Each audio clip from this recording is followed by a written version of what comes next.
Digital classroom Bangladesh চ্যানেলের পক্ষ থেকে তোমাদের জানাই শুভেচ্ছা ও অভিনন্দন। BBA honours first year principles of accounting chapter 1 accounting equation এই অধ্যায়ের একটি গুরুত্বপূর্ণ অঙ্ক করে তোমাদের দেখাবো, যে অঙ্কটি ন্যাশনাল ইউনিভার্সিটি বিবিএ অনার্স 2011 পরীক্ষায় এসেছিল, ক্লাস 13 C2। চলো অঙ্কটি করা যাক। প্রথমে আমরা অঙ্কটি সম্পূর্ণ পড়ব, পরে দেখব যে যেহেতু এটি অ্যাকাউন্টিং ইকুয়েশন, অ্যাসেট সমান লায়াবিলিটি প্লাস ওনার্স ইকুইটি কলামে লিপিবদ্ধ করতে হবে। তো প্রতিটি লেনদেন আমরা জানি যে ন্যূনতম দুটি ঘরে পরিবর্তন হবে, তিনটি বা চারটি ঘরেও পরিবর্তন হতে পারে। সেজন্য অঙ্কটি আমরা পূর্ণাঙ্গ পড়ে দেখব কয়টি সম্পদ এবং কয়টি দায় হতে পারে, সেভাবে আমরা ঘরগুলো টেনে নেব। Problem C2, National University BBA Honours 2011. Mahmood Enterprise completed the following transactions in July 2011. Mahmood Enterprise এর নিম্নরূপ লেনদেনগুলো সংঘটিত হয়েছিল। July 2011 1. The owner sold his personal investment. মালিক তার ব্যক্তিগত সম্পদ বিক্রয় করেছিল for টাকা 1,50,000 টাকা and bought in as capital, এবং সে এই 1,50,000 টাকা ব্যবসায় আনয়ন করেছিল, অর্থাৎ এটি আমাদের মূলধন বিনিয়োগ 1,50,000 টাকা। পেইড রেন্ট 4,000 টাকা, অর্থাৎ রেন্ট প্রদান ভাড়া প্রদান করা হয় 4,000 টাকা, এটি একটি ব্যয়। পারচেস মার্চেন্ডাইজ ফর ক্যাশ টাকা 60,000, আমরা মার্চেন্ডাইজ ক্রয় করেছি নগদে। পারচেস মার্চেন্ডাইজ ফ্রম আজিজ টাকা 90,000 অন অ্যাকাউন্ট, বাকিতে মার্চেন্ডাইজ ক্রয় করা হয়েছে 90,000 টাকার। 10 তারিখে বড়োর টাকা 60,000 from bank Dhaka bank and sign a note payable issue করে আমরা টাকা ধার করেছি 60,000 টাকা। 15 তারিখে সোল মার্চেন্ডাইজ ফর ক্যাশ টাকা 75,000, কস্ট 60,000, অর্থাৎ 60,000 টাকার পণ্য আমরা 75,000 টাকায় নগদে বিক্রয় করেছি, এখানে আমাদের 15,000 টাকা লাভ আছে, বিক্রয়ের উপরে লাভ। সোল মার্চেন্ডাইজ টু ইমরান টাকা 1 লক্ষ, কস্ট 80,000 টাকার পণ্য আমরা বাকিতে বিক্রয় করেছি 1 লক্ষ টাকা, এখানে 20,000 টাকা আমাদের প্রফিট। রিটার্ন মার্চেন্ডাইজ ফর টাকা জুলাই 20 তারিখের বাকিতে বিক্রয় থেকে 5,000 টাকার পণ্য ফেরত এসছে, যার ক্রয় মূল্য ছিল 4,000 টাকা। এই ফেরতের কারণে আমাদের 1,000 টাকা এখানে ক্ষতি হচ্ছে, অর্থাৎ লস অন সেলস রিটার্নের কারণে আমাদের 1,000 টাকা ক্ষতি হচ্ছে। Payment receive from account receivable থেকে 50,000 টাকা আদায় হচ্ছে, অর্থাৎ 20 তারিখে যে বাকিতে বিক্রয় হয়েছিল সেখান থেকে 50,000 টাকা আদায় হচ্ছে। 31 তারিখে পেইড অ্যাডভার্টাইজিং বিল ফর টাকা 5,000, অর্থাৎ বিজ্ঞাপন বিল পরিশোধ করা হয়েছে 5,000 টাকা। Required 1 show the effect of above transaction on the accounting equation, অর্থাৎ অ্যাকাউন্টিং ইকুয়েশন করতে হবে আমাদের টেবুলার অ্যানালাইসিসের মাধ্যমে, অর্থাৎ effect of above transaction on the accounting equation. Prove the accounting equation, পরে এটিকে প্রমাণ করতে হবে যে অ্যাসেট যে পরিমাণ সম্পদ হবে, অ্যাসেট পাশে যে পরিমাণ টাকা হবে, দায় পাশে ঠিক সমপরিমাণ টাকা হবে, সেটি প্রমাণ করে দেখাতে হবে। তো এই ছিল আমাদের অঙ্কের মূল তথ্য। এখন আমরা দেখব যে কয়টি সম্পদ এবং কয়টি দায়ের ঘর টানা যায়। এখানে আমরা সম্পদের ঘর টেনেছি 3টা, অর্থাৎ cash, merchandise inventory, account receivable.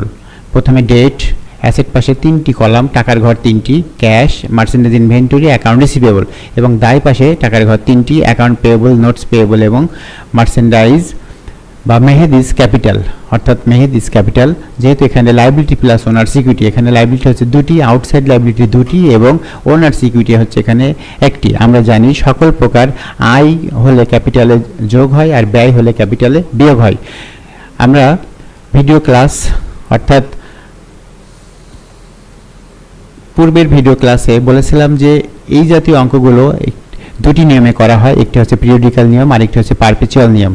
অর্থাৎ আমরা আগের অঙ্কটি পিরিয়ডিক্যাল নিয়মে সমাধান করেছিলাম, কিন্তু এই অঙ্কটি পারপেচুয়াল নিয়মে করা হবে।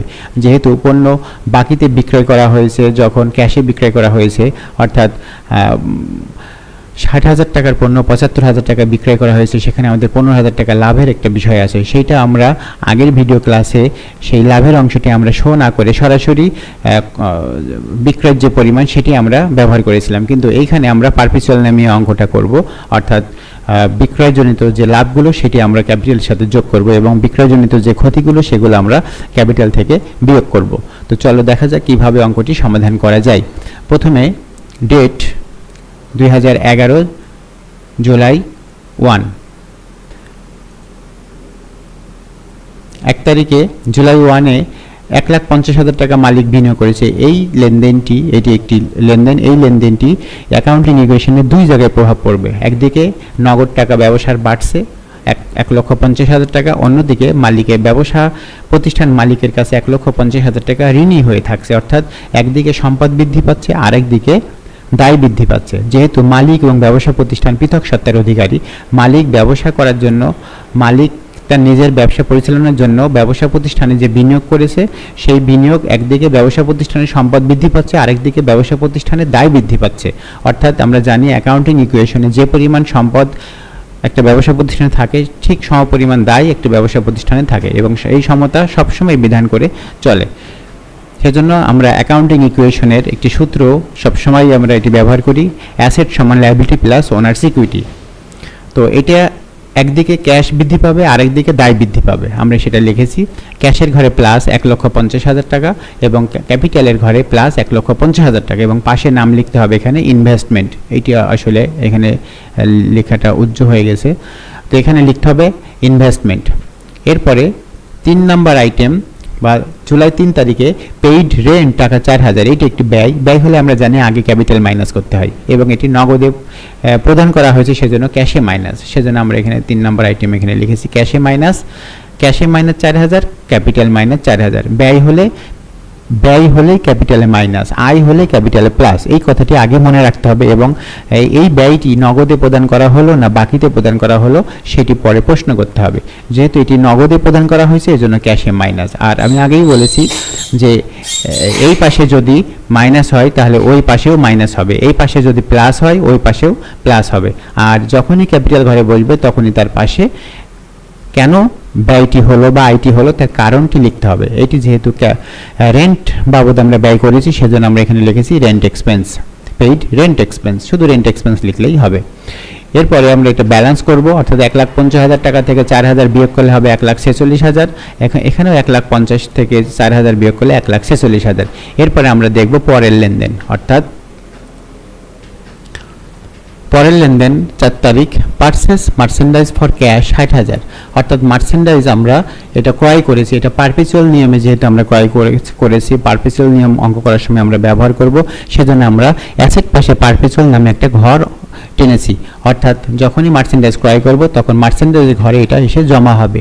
আর যেহেতু নগদ টাকায় এটা আমরা ক্রয় করেছি, সেজন্য ক্যাশে মাইনাস হবে।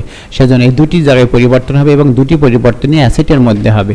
অ্যাসেটের মধ্যে যখন দুটি পরিবর্তন হবে, একটি প্লাস হলে আরেকটি মাইনাস হবে। সেজন্য আমরা এখানে লিখেছি ক্যাশে মাইনাস 60,000, আর মার্চেন্ডাইজ ইনভেন্টরিতে প্লাস 60,000। দুটি পরিবর্তনই অ্যাসেট পাশে, একটি প্লাস আর একটি মাইনাস। এখানে দায় পাশে কোনো পরিবর্তন হয়নি, এবং রিমার্কসের ঘরে কোনো কিছু লেখা হয়নি। এখন আমরা যদি ব্যালেন্স করি তাহলে হবে 1,46,000 থেকে আর 60,000 বিয়োগ করলে হবে 86,000 টাকা, এবং এই 60,000 সরাসরি নামবে এই পাশে 1,46,000 টাকা। এরপরে আমরা দেখব 8 তারিখের লেনদেন, পারচেস মার্চেন্ডাইজ ফ্রম আজিজ টাকা 90,000 অন অ্যাকাউন্ট। আমাদের এখানেও মার্চেন্ডাইজ ক্রয় করা হয়েছে, অর্থাৎ মার্চেন্ডাইজ বাড়বে। আর যেহেতু এটি বাকিতে ক্রয় করা হয়েছে, আগের মার্চেন্ডাইজ ক্রয়টি ছিল নগদে, সেটি ক্যাশে মাইনাস ছিল, কিন্তু এটি যেহেতু বাকিতে ক্রয় করা হয়েছে এজন্য এটি দায় বৃদ্ধি পাবে, অ্যাকাউন্ট পে বলে প্লাস হবে 90,000। যেহেতু প্রতিটি লেনদেন ন্যূনতম 2 জায়গায় বা 2 ঘরে পরিবর্তন হবে। আমরা এখন দেখব 8 নম্বর কিভাবে সমাধান করা হয়েছে। 8 নং লেনদেন, অর্থাৎ মার্চেন্ডাইজ ক্রয় করেছি 90,000 টাকা, মার্চেন্ডাইজের ঘরে প্লাস 90,000 টাকা।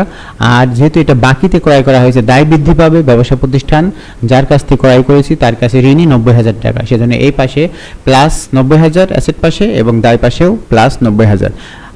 অর্থাৎ পূর্বে সেই কথাটি আবার স্মরণ করিয়ে দিই যে প্রতিটি লেনদেন 2 জায়গায় 2টি ঘরে পরিবর্তন হবে। দুটি পরিবর্তনের একটি যদি অ্যাসেট পাশে হয়, আরেকটি যদি লাইবিলিটি পাশে হয়। অ্যাসেট পাশে প্লাস হলে লাইবিলিটি পাশেও প্লাস হবে, অ্যাসেট পাশে মাইনাস হলে লাইবিলিটি পাশেও মাইনাস হবে। এবং দুটি পরিবর্তনের দুটি যদি অ্যাসেট পাশে হয়, একটি প্লাস হলে আরেকটি মাইনাস হবে, এবং দুটি পরিবর্তনের দুটি যদি দায় পাশে হয়, একটি প্লাস হলে আরেকটি মাইনাস হবে। এই 4টি কথা মনে রাখলে অ্যাকাউন্টিং ইকুয়েশন অনায়াসে সমাধান করা যাবে কোনো ভুলভ্রান্তি ছাড়াই। তো এখন যদি আমরা ব্যালেন্স করি তাহলে এখানে 86,000, 60,000 এবং 90,000 যোগ করলে 1,50,000, এই 90,000 সরাসরি নামবে, এবং এখানে ক্যাপিটাল ঘরে 1,46,000। এরপরে আমরা দেখব 10 তারিখের লেনদেন। বড় টাকা 60,000 from bank Dhaka bank and signed A note payable, অর্থাৎ ঢাকা ব্যাংক থেকে আমরা টাকা ধার করেছি নোট পেবল ইস্যু করে। তো টাকা যখন আমরা ধার করেছি তখন আমরা টাকা গ্রহণ করেছি, অর্থাৎ ক্যাশ বাড়বে, অ্যাসেট পাশে সম্পদ ক্যাশ বাড়বে 60,000 টাকা। আর যেহেতু ব্যাংক থেকে আমরা ঋণ করেছি, আমাদের দায় পাশে একটা নতুন ঘর হবে নোট পেবল, সেই নোট পেবলের ঘরে 60,000 টাকা বৃদ্ধি পাবে। তো আমরা এখন পোস্টিংটা দেখব। অ্যাসেট পাশে ক্যাশের ঘরে প্লাস 60,000, আর দায় পাশে নোট পেবল নামে একটি নতুন ঘর আমরা নতুন কলাম এখানে লিখেছি, সেখানে নোট পেবলে প্লাস 60,000।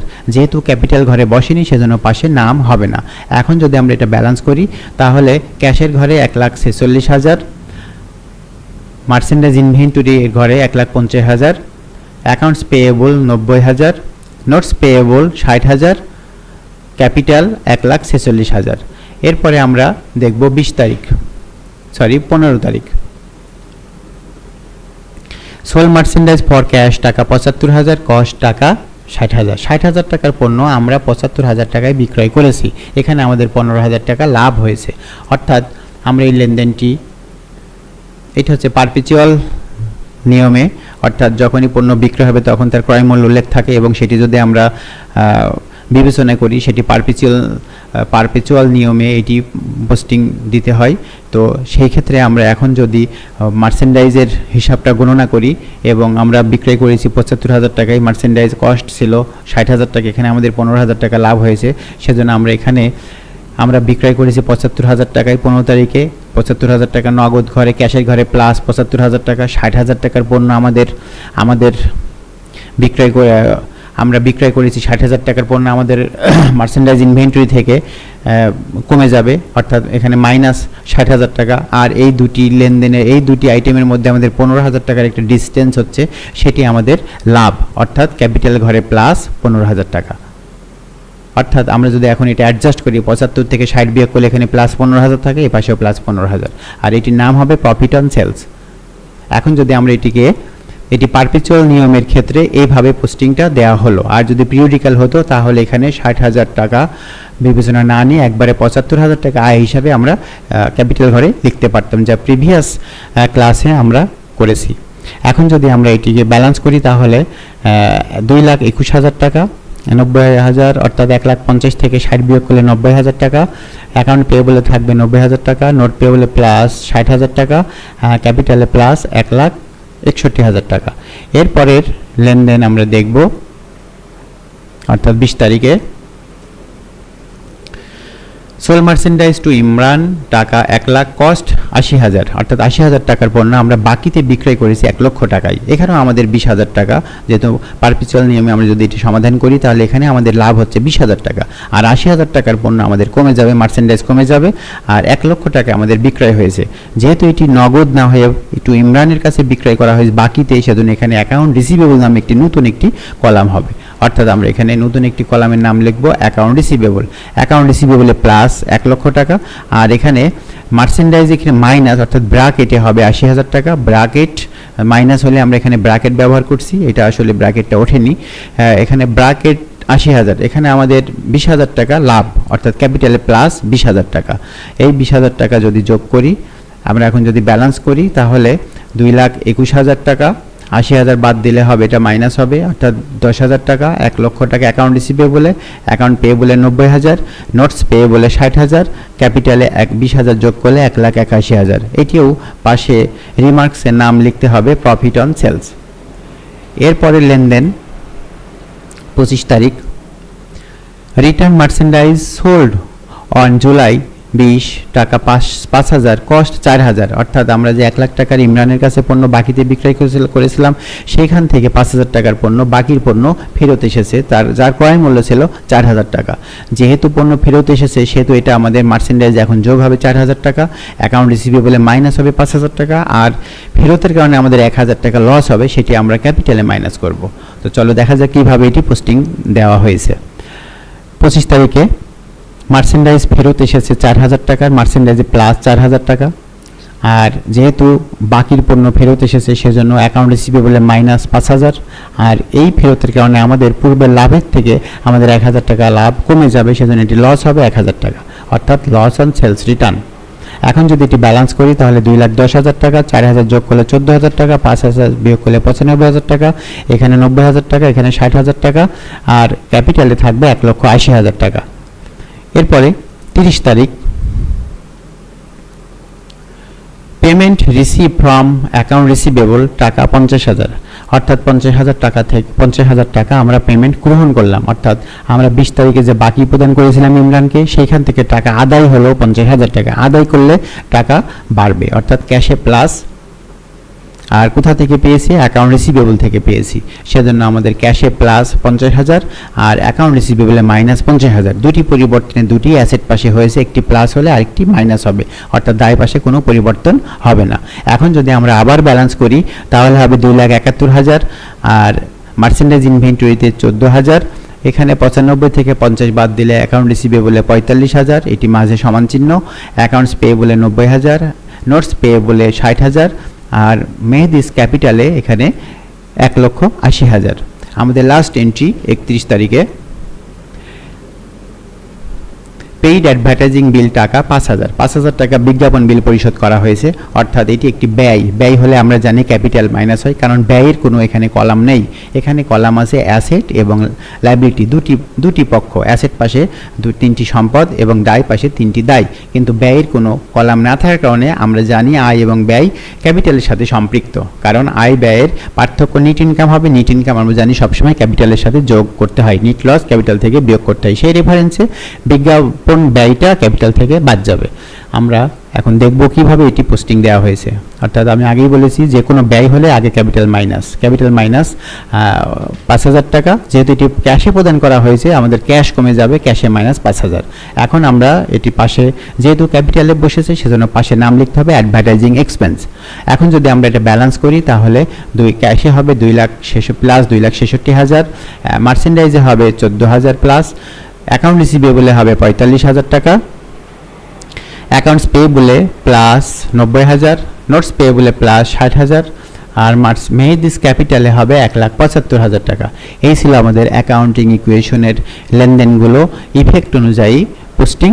এখন আমরা যদি অ্যাসেট পাশে এগুলো যোগ করি এবং দায় পাশে এগুলো যোগ করি তাহলে দুই পাশ সব সমান হবে, অর্থাৎ সেটি আমাদের রিকোয়ারমেন্ট বিতে বলা হয়েছে prove the accounting equation. Prove the accounting equation করতে হলে আমরা এখন সম্পদ পাশের আইটেমগুলো যোগ করব এবং দায়ের পাশের আইটেমগুলো আমরা যোগ করব। চলো দেখা যাক কিভাবে এটি যোগ করা হয়। Requirement 2, prove the accounting equation asset সমান liability plus owner's equity, cash plus merchandise inventory plus account receivable সমান owner's equity তে তিনটি item, accounts payable plus notes payable plus capital, অর্থাৎ উপরের যে আইটেমটা আমরা সেটা এখানে লিখছি, আমরা এখানে যোগ করে দিয়েও এটি প্রুভ করতে পারতাম। যেহেতু এটা রিকোয়ারমেন্ট আকারে চেয়েছে সেজন্য আমরা রিকোয়ারমেন্ট 2 দিয়ে আমরা নিচে এটি করে দিচ্ছি, অর্থাৎ ক্যাশের যোগফল ছিল 2,66,000 প্লাস মার্চেন্ডাইজ ইনভেন্টরি যোগফল ছিল 14,000 প্লাস অ্যাকাউন্ট রিসিভেবল ছিল 45,000, এইগুলো যোগ করলে হবে 3,25,000। অনুরূপভাবে দায় পাশে অ্যাকাউন্ট পেয়েবলের সমষ্টি ছিল 90,000, নোট পেয়েবলের সমষ্টি ছিল হচ্ছে এখানে 60,000, ব্যালেন্স ছিল 60,000 এবং ক্যাপিটালের সর্বশেষ ব্যালেন্স ছিল 1,75,000। এই দায় পাশের এই তিনটি আইটেম যদি আমরা যোগ করি এখানেও হবে 3,25,000। সেজন্য আমরা বলতে পারি অ্যাসেট সমান লায়াবিলিটি প্লাস ওনার্স ইকুইটি সমান 3,25,000, অর্থাৎ প্রুভ দ্য অ্যাকাউন্টিং ইকুয়েশন। তো এই ছিল আজকের অঙ্কের ভিডিও ক্লাস। পরবর্তী ভিডিও ক্লাস দেখার আমন্ত্রণ জানিয়ে আমি আজকের মতো এখানে শেষ করছি। ধন্যবাদ সবাইকে।